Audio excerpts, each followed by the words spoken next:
guys literally अर्को तनाव फेरि स्टुडेन्टलाई के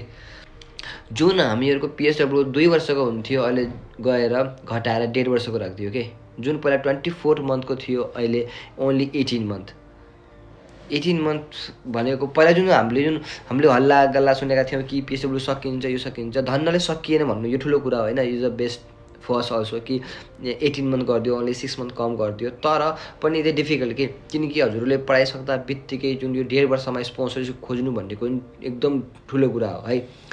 यो ठुलो चेन्ज गरिरहेको छ स्टुडेन्टहरू म अझै नै भन्छु कि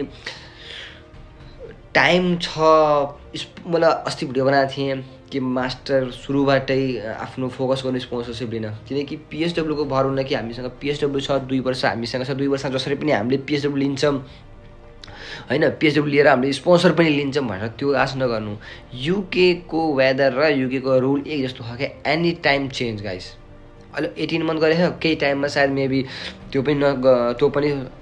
एन्ड गरिदेला है त्यही भएर गाइस होइन सुरुबाटै आफ्नो लिएर हिँड्नुहोस् कि हजुरहरूले स्पोन्सर कसरी लिने किनकि यत्रो ठुलो रुल चेन्ज भइसक्यो होइन 1-2टा रुल अरू चेन्ज भएको छ जो अर्को भिडियोमा भन्छु अहिले मेरो पिएसडब्ल्यू हजुरको चाहिँ 18 मन्थको भइसक्यो गाइस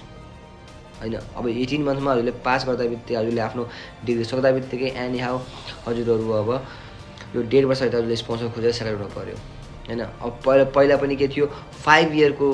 थियो सेटलमेन्ट अहिले चाहिँ 10 इयरको पनि गरिदियो guys it's not easy UK is not easy now for है